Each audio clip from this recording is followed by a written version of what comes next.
Taxation part first residential status हम पढ़ रहे थे।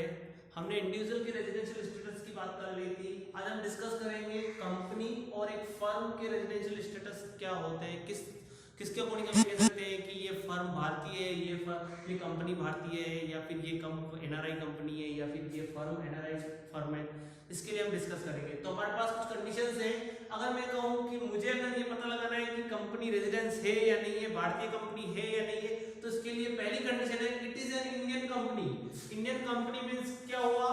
इंडियन कंपनी एक्ट 2013 जो तुम्हारा नया एक्ट आया है, या फिर 1958 जो भी हो, उसमें तुम्हारी कंपनी क्या हो? रजिस्टर्ड हो, यानी कि कंपनी एक्ट में वो क्या हो? रजिस्टर्ड हो, या फिर इंडियन लॉ द्वारा एस्टेब्लिश हो। कंपनी एक्ट कह सकता हूं, या फिर इंडियन लॉ के द्वारा वो क्या हो? रजिस्टर्ड हो। तो हम कह सकते हैं कि ये तुम्हारी क्या हो गई? Indian company. सेकंड क्या कहता है? Management and control fully and partial, यानी कि कह सकते हैं पार्टली या फुल्ली क्या हो? इन इंडिया, यानी कि in the year of in that year means in India. यानी मैं कह सकता हूं कि लास्ट ईयर यानी प्रीवियस ईयर में जिसका मैनेजमेंट या कंट्रोल आधा या पूरा का पूरा भारत में हो, तो उसे हम क्या कह सकते हैं कि वो रेजिडेंस कंपनी। पहला क्या होना चाहिए रेजिडेंस कंपनी के लिए? Indian company. अब इंडियन कंपनी वाला क्या होना चाहिए? उसका कंट्रोल या मैनेजमेंट दोनों में से एक चीज क्या होना चाहिए? भारत में होनी चाहिए। अगर भारतीय कंपनी नहीं है, फिर भी अगर वो फॉरेन कंपनी या किसी फॉरेन कंपनी का कंट्रोल या मैनेजमेंट भारत में है, तो वो भी क्या कहलाएगी? तुम्हारी रेजिडेंस कंपनी कहलाएगी। अब बात करते हैं नॉन रेजिडेंस मींस क्या हुआ? Neither an Indian company, Indian company भी नहीं है और उसका मैनेजमेंट भी इंडिया में नहीं है, तो वो क्या कहलाएगी? तुम्हारी नॉन रेजिडेंस कंपनी, यानी कि वो अब एनआरआई कंपनी कहलाएगी। रेजिडेंस कंपनी कब कहलाएगी? जब भारतीय इंडियन कंपनी हो और उसका कंट्रोल या मैनेजमेंट क्या हो? भारत में स्थित हो।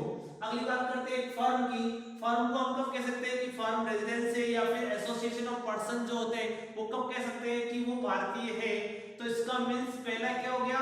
Part of the control and management is in India, यानी कि मैं कह सकता हूं कि पार्ट ऑफ, यानी कि कोई भी एक चीज या फिर दोनों आधी आधी कह सकता हूं कि हाफ हो या फिर फुल्ली हो, कंट्रोल या मैनेजमेंट किसमें हो?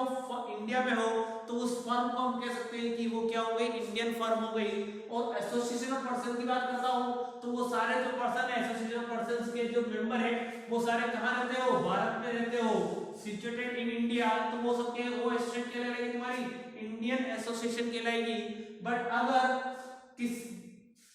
किसी टाइप का कोई पार्ट भारत में नहीं हो, यानी कि मेरे साथ कंट्रोल भारत में नहीं है और मैनेजमेंट भी भारत में नहीं है, तो वो तुम्हारी फर्म क्या कहलाएगी?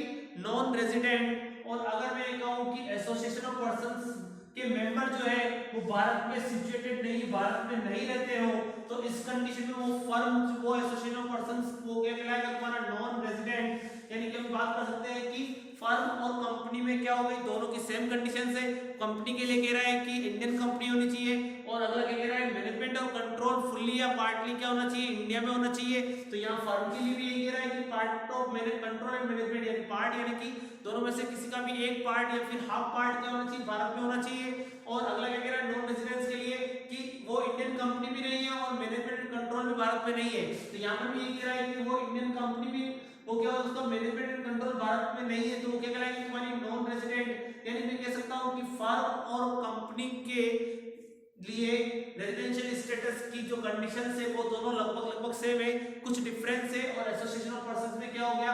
अगर तुम्हारे एसोसिएशन ऑफ पर्संस के मेंबर भारत में सिचुएटेड है, भारत में रहते हैं, तो भारतीय फर्म एसोसिएशन ऑफ पर्सन कहलाएगी वो।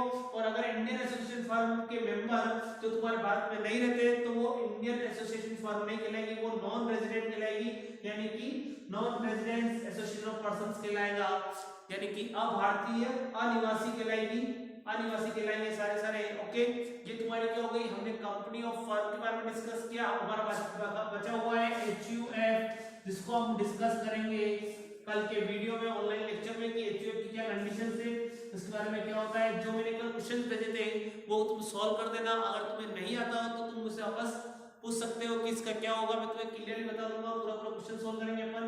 बट अभी हम क्या डिस्कस कर रहे थे?